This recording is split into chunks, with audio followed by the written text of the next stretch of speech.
So FeiyuTech just released their Pocket 3. And check this out, it's a tiny camera with a little gimbal on it and a screen. And the build quality on this is really nice. It feels great in my hand when I'm walking. It's really easy to pull out and start and get right onto it. The camera is built into the gimbal with 3-axis stabilization, which means no internal stabilization, keeping it looking great in low light. You can get resolutions up to 4K 60 frames per second. The 4K image quality is good, but I mean, you be the judge, look for yourself.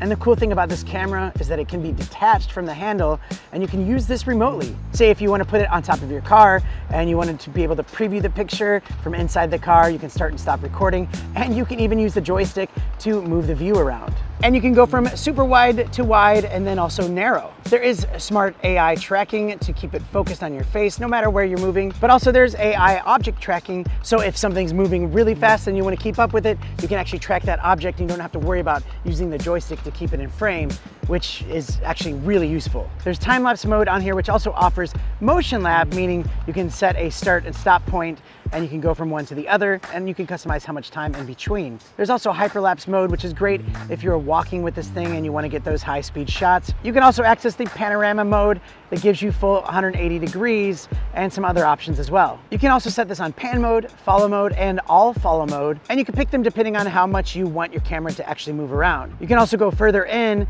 and set it to smooth or fast motion, and you can also flip the camera and do more of a vlog style. And this is what the internal microphones sound like if I'm doing more of a vlog style of shot on this thing. It's actually pretty good, and it follows me pretty good there.